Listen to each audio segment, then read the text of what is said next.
اللہ کے ولی ہیں کہ انہوں نے اپنی زندگی میں ایسے ایسے کارنامے انجام دیے ہیں کہ جو غیر مسلم تھے، ازلی دشمن تھے اسلام کے، اللہ تبارک و تعالیٰ کو جانتے نہیں تھے، مانتے نہیں تھے، ایسے لوگوں کو حضرت نے اسلام کے دائرے میں داخل کیا ہے، انہیں کلمہ پڑھایا ہے۔ آپ اس بات پر غور کریں کہ مان لیجئے کہ ہمارے اگر بھائی یا ہمارے بہن یا پھر ہمارے رشتے دار ایک اگر بری عادت ہمارے کسی بھائی وغیرہ کو، تو ہم کتنا سمجھائیں وہ بری عادت چھوڑنے کے تیار نہیں۔ آپ اندازہ کر کے دیکھیے کہ اگر کسی کو معمولی سی عادت فون دیکھنے کی عادت، اسے آپ کتنا سمجھائیں، کتنی مشکل کی بات ہے کہ اس کی فون کی عادت آپ چھڑا نہیں سکتے۔ اگر کسی کو بیڑی سگریٹ کی عادت ہے، چھڑا کر بتائیے، آپ نصیحت کر دیجیے، نہیں کر سکیں گے۔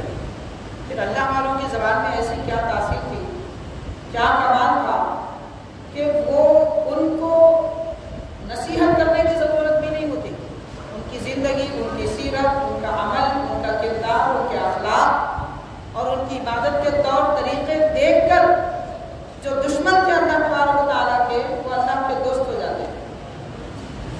ایسی کیفیت ان کی زندگیوں میں ہوا کرتی تھی، اور یہ بات آسانی سے نہیں آتی، اس کے لیے زبان میں تاثیر ہونی پڑتی ہے۔ تو تاثیر کیسے پیدا ہوتی ہے؟ اللہ تبارک و تعالیٰ جن سے راضی ہوتا ہے، رب تعالیٰ جن کو اپنا دوست بنا لیتا ہے، ان کے چہرے میں، ان کی زبان میں خالق کائنات یہ تاثیر عطا فرماتا ہے۔ تو بہرحال حاضرین کرام، حضرت سیدی مراد شاہ روحی علیہ رحمۃ اللہ اس طریقے سے عمل کیا ہے، اور آپ کی سادہ زندگی کو دیکھیے، کتنی سادہ زندگی آپ نے گزاری۔ سیرت پاک حضرت کے بارے میں لکھی گئی قدیم کتابوں، کوئی 120 سال اور اس سے قریب 200 سال قدیم کتابوں میں لکھا ہوا ہے۔ اگر وہ آپ ان کی زندگی اور پاک سیرت پڑھیں گے، ان کی ہسٹری اگر آپ پڑھیں گے، تو سادہ زندگی انہوں نے کیسے گزاری اس کا اندازہ آپ اس بات سے کر سکتے ہیں کہ حضرت 2 چادریں اوڑھتے تھے، صرف 2 چادریں حضرت اوڑھتے تھے، ایک تہبند باندھتے تھے، لیکن وہ تہبند حضرت دھوتی کی طرح باندھتے تھے، اسی لیے حضرت کا لقب دھوتی ہوا۔ تہبند باندھتے تھے مگر دھوتی کی شکل میں باندھتے تھے۔ وہ کیوں؟ اس لیے کہ حضرت زیادہ طور پہ سفر کیا کرتے تھے، اکثر سفر کیا کرتے تھے، تو آپ زیادہ چلتے پھرتے تھے، تو جس کی بنیاد پر اگر تہبند باندھی جاتی ڈھیلی کھلی تو بار بار پاؤں میں آنے کا اندیشہ ہوتا اور سفر آسانی سے نہیں کٹتا، چلنے پھرنے میں زیادہ دشواری ہوتی، اس لیے آپ تہبند شریف دھوتی کی شکل میں باندھ دیتے تھے تاکہ چلنے پھرنے میں دشواری نہ ہو۔ حضرت زیادہ سفر کیوں کرتے تھے؟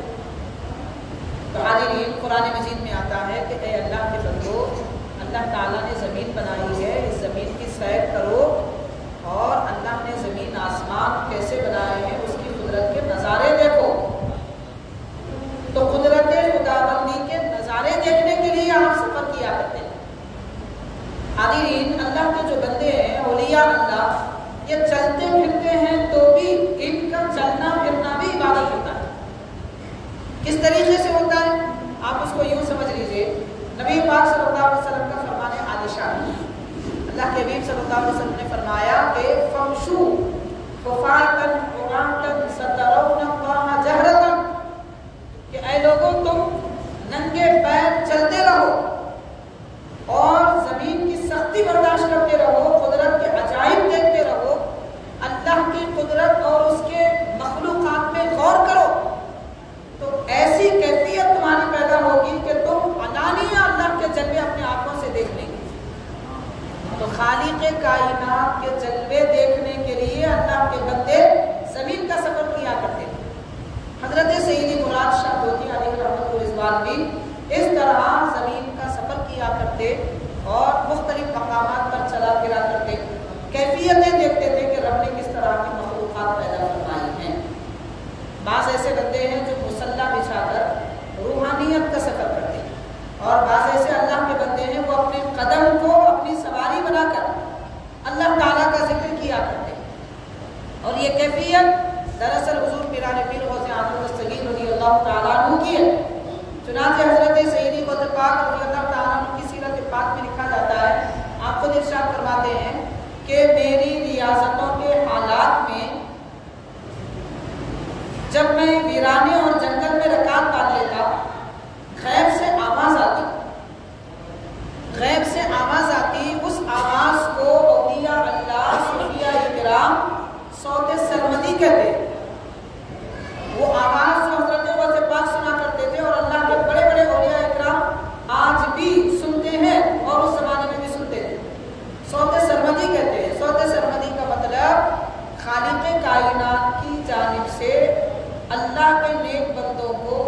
کانوں میں رس گھولنے کے لیے آواز لگائی جاتی ہے وہ اتنی عالی شان سریلی بہترین آواز ہوتی تھی کہ اس کے پیچھے اللہ والے دوڑتے تھے.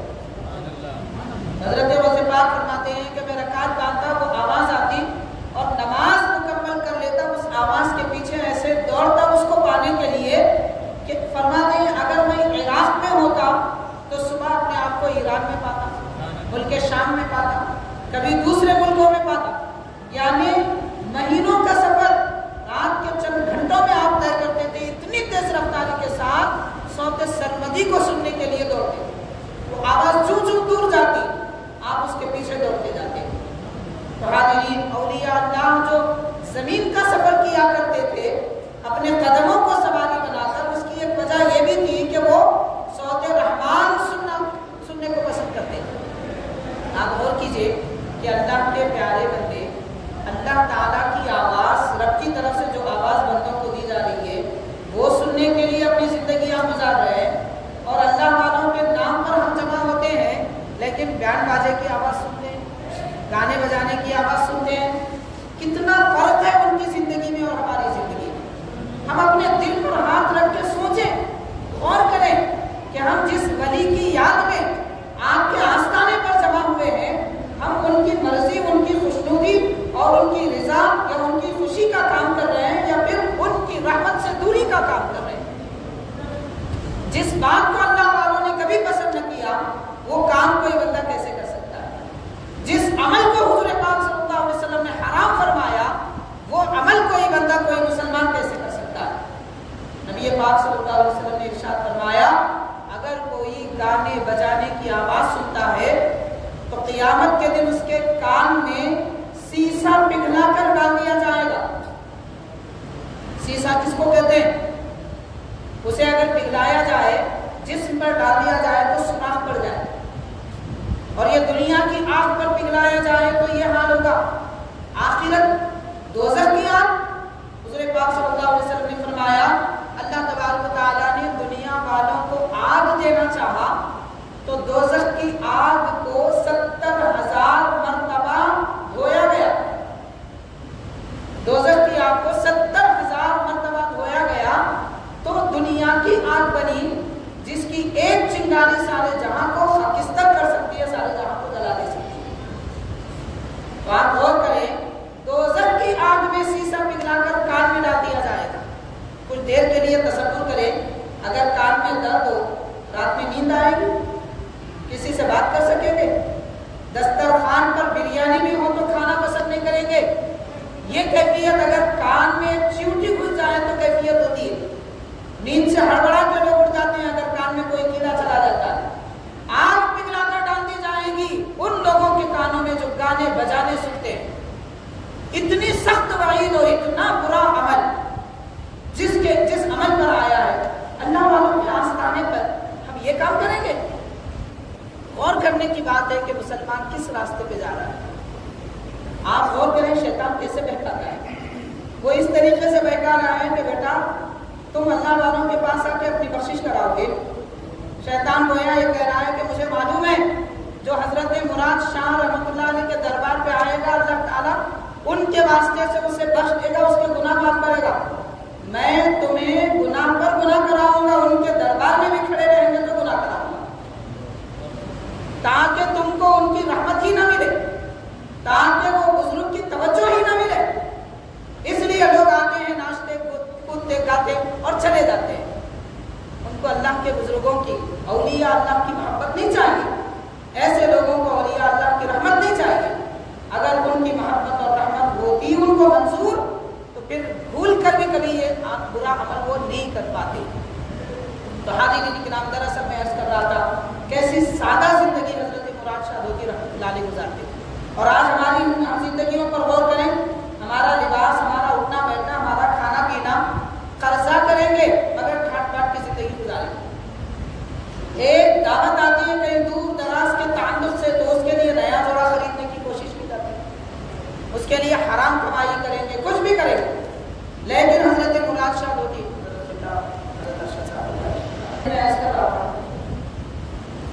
حضرت سیدی مراد شاہ دھوتی علیہ رحمۃ اللہ جن کا زمانہ قریب ہے. یہ عظیم بزرگ ہیں.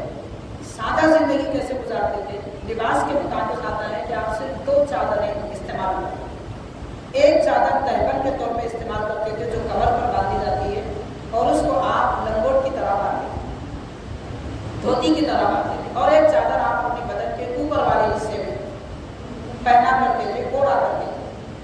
تو یہ سادہ چادریں کیوں استعمال کرتے؟ سادہ چادریں اس لیے استعمال کرتے تاکہ سلانے کی ضرورت نہ پڑے، سلوانے کی ضرورت نہ پڑے اور اتنا وقت اتنا خرچ کرنے کی ضرورت ہی نہ پڑے کہ اگر لباس اچھا پہنیں گے، کھانا اچھا کھائیں گے تو اتنی کمائی کرنا پڑے گا، اور اتنی کمائی اگر کریں گے تو اتنا وقت جتنا کمائی کے لیے گزر رہا ہے اللہ تعالیٰ کی یاد اور اس کے ذکر اور اس کی عبادت سے غفلت میں گزرے گا. ہم دنیا میں اچھا پہننے، اچھا کھانے، اچھا اوڑھنے کے لیے نہیں آئے بلکہ اچھی عبادت کرنے کے لیے آئے، بہترین ذکر کرنے کے لیے آئے، اپنے صبح شام خالق کائنات کی یاد میں حبیب پاک رحمت للعالمین صلی اللہ علیہ وسلم کے ذکر میں گزارنے کے لیے آئے. ظاہر ہے کہ اگر دنیا کے کام میں مصروف ہو جائیں گے، خواہشات بڑھائیں گے تو عبادت کیسے پوری کریں گے؟ اسی لیے آپ سادہ لباس پہنا کرتے تھے. یہ سادگی آپ کے لباس کے متعلق آتی ہے، اور آپ جو کھانا وغیرہ تناول فرماتے تھے اس کے متعلق آتا ہے کہ آپ اپنے ساتھ غلہ اناج اپنے ساتھ خود رکھا کرتے تھے، کسی کا قبول نہیں کرتے، اور لوگوں کی دعوتیں تو آپ قبول ہی نہیں کرتے. لوگ پیش کرتے کچھ ہدیہ دیتے یا پھر دعوت دیتے تو آپ دعوت کبھی قبول نہیں کرتے تھے. الا ماشاء اللہ کوئی بڑے بزرگ کے عرس اور ان کے آستانے میں اگر جاتے تو ویسے موقع پر بھی جو وہاں کے بڑے اللہ والے جو آستانے کے ذمہ دار ہوتے وہ اگر لوگوں کو ایسے آغاز کے موقع پر کھلاتے تو آپ عام لوگوں کا کھانا نہیں کھاتے تھے بلکہ یہ کہتے تھے کہ آپ ہمیں علیحدہ غلہ دے دیجیے، ہم خود پکا کے کھا لیں اگر آپ ضیافت کرنا چاہتے ہیں، ورنہ ہمارے پاس اپنا غلہ موجود ہے، دانا موجود ہے، ہم وہ پکا لیں.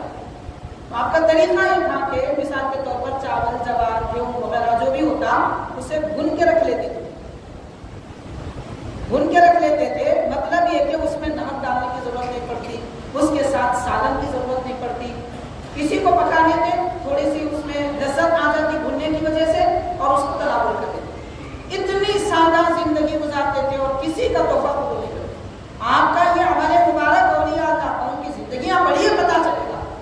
اولیاء اکرام کا مطلب ہم نے کیا سمجھا ہے؟ ٹھاٹ باٹ کی زندگی گزارتے تھے، عالیشان بلڈنگیں بناتے تھے اور وہ عالیشان کام کرتے تھے، ان کی زندگیاں سادہ زندگی گزری. تو حاضرین یہ ان کی پاک اور سادہ زندگی اور لقمہ اتنا پاک اختیار کرتے کہ کبھی کسی کا تحفہ قبول نہیں کرتے. اس کی وجہ یہ تھی کہ نہیں معلوم کہ اس کی کمائی کیسی، حلال کی ہے، حرام کی ہے، مکروہ ہے، مشتبہ ہے، اس لیے پرہیز کیا کرتے تھے. ایسی سادہ زندگی گزار کر اولیاء اللہ اپنے چاہنے والوں کو موقع دے رہے ہیں سمجھداری کا، عقل حاصل کرنے کا، اور یہ تعلیم دے رہے ہیں کہ تم بھی سادہ زندگی گزارو، کیونکہ اللہ تبارک و تعالیٰ کو بھی سادگی پسند ہے. جو بندے سادہ رہتے ہیں اللہ تعالیٰ ان کو پسند فرماتا ہے.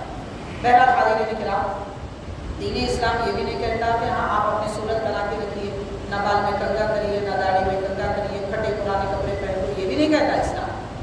اسلام یہ کہتا ہے کہ ماشاءاللہ اللہ تعالیٰ نے اگر آپ کو استطاعت دی ہے، طاقت دی ہے تو ضرور اچھا لباس پہنیے، لیکن اچھے لباس پر تکبر مت کریے. اچھا کھائیے لیکن جتنا اچھا کھاتے ہیں اتنی اچھی عبادت کریے. ایسا نہیں ہے کہ پیٹ بھرنے کے بعد میں سیر و تفریح میں وقت گزار دیے، پیٹ بھرا ہوا ہے ناچ گانے میں وقت گزار دیے، پیٹ بھرا ہوا ہے غفلت میں زندگی گزار رہے ہیں. اگر لقمہ کھا رہے ہیں تو اس لقمے کا اللہ کے دربار میں شکریہ ادا کیا جائے. یہ سادہ زندگی ہمارے اکابر و بزرگوں کی ہے. اب یہ چند باتیں اس سے آپ سمجھ گئے ہوں گے کہ حرام تو درکنار، مشتبہ مال کا تو تصور نہیں، لیکن کتنا احتیاط کرتے تھے پہننے، اوڑھنے اور سادہ زندگی گزارنے میں. حضور پاک صلی اللہ علیہ وسلم کا یہ طریقہ کار ہے. یہ اولیاء کرام جتنے بزرگان دین ہیں یہ سرکار دو عالم صلی اللہ علیہ وسلم اور صحابہ کرام، اہل بیت کرام کے طریقے پر عمل کرتے ہیں.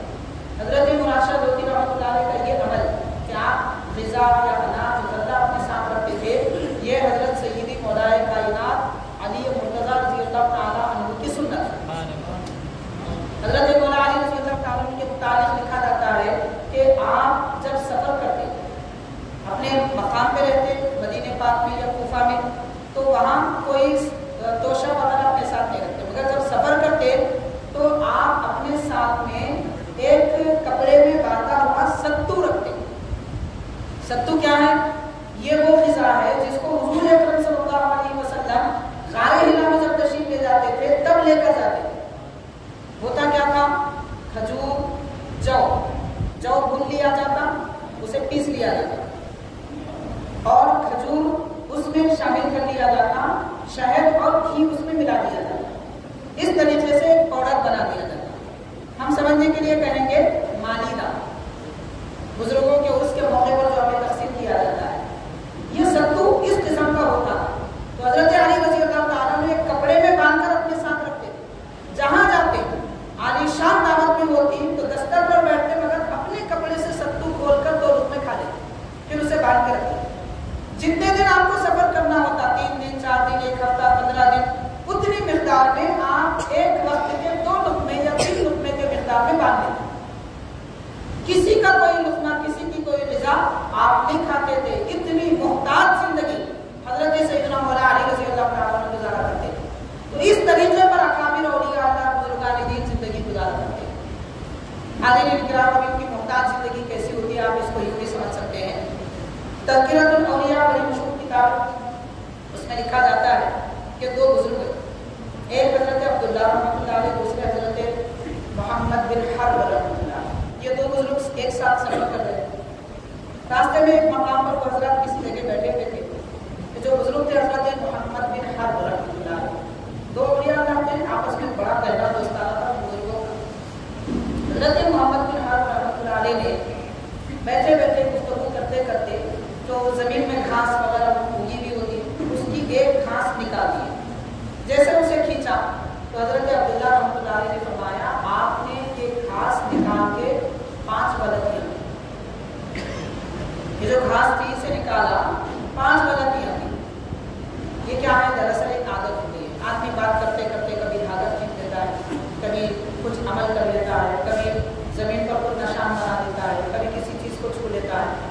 فطرت ہے انسان کی، بات کرتے کرتے ایسا کچھ بھی کر لیتا ہے۔ تو اس طرح انہوں نے گھاس نکالی بس، تو فرمایا آپ نے 5 غلطی۔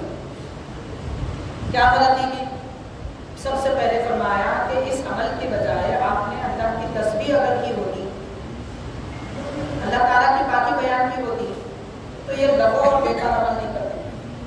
تو آپ نے اللہ کی پاکی بیان کرنے کی بجائے یہ گھاس اٹھائی۔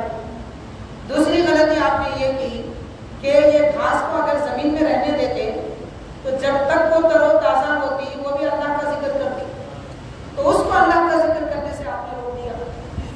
پھر اور ایک غلطی آپ نے یہ کی کہ یہ گھاس اکھاڑ کر آپ نے عملی طور پر یہ ثابت کیا کہ میں لغو اور بیکار کام کرنے والا ہوں۔ اللہ کا بندہ اللہ کے ذکر میں جب ہوتا ہے تو وہ کبھی لغو اور بیکار کام نہیں کرتا۔ اس طرح آپ نے 5 غلطیاں بیان کی۔ تو حاضرین غور کریں، بے وجہ اگر کوئی گھاس بھی نکالتے تھے اتنی پابندی کی جاتی تھی اور اتنی تنبیہ کی جاتی تھی، اور انسان کو اس کی پیدائش کا مقصد اور غرض یاد دلائی جاتی ہے۔ آپ غور کیجئے کہ ان کی فکر کدھر ہے اور آج ہم کس طرح۔ اولیاء اللہ کے آستانوں پر، بزرگان دین کے آغاز پر جمع ہونے کا مقصد یہ ہوتا ہے کہ ان کی زندگی ہمارے سامنے ایک آئینے کی طرح آ جائے اور ان کے طریقے کے مطابق چل کر، ان کے نقش قدم پر چل کر ہم بھی ویسے ہی اپنے مولا کو راضی کریں جیسے انہوں نے راضی کر کے آخرت کی طرف سدھار لیا۔ حاضرین کرام، اولیاء کرام کی احتیاطیں کیسی ہوتی ہیں؟ میں احتیاط پر چند باتیں عرض کرنا چاہتا ہوں، زیادہ وقت نہیں ہوگا آپ حضرات کا۔ نعت خواں حضرات بھی ماشاءاللہ بڑی تعداد میں یہاں پر موجود ہے اور بھی مزید علماء کرام بھی تشریف لانے والے ہیں۔ تو حاضرین، حضرت امام غزالی رحمۃ اللہ علیہ اور اپنی کتاب مکاشفۃ القلوب میں لکھتے ہیں، حلیۃ الاولیاء بڑی مشہور کتاب ہے عربی زبان، اور تقریباً کتابوں میں بزرگان دین کے احوال جن کتابوں میں بیان کیے گئے اس میں یہ واقعہ بیان کیا جاتا ہے۔ حضرت امام شافعی رحمۃ اللہ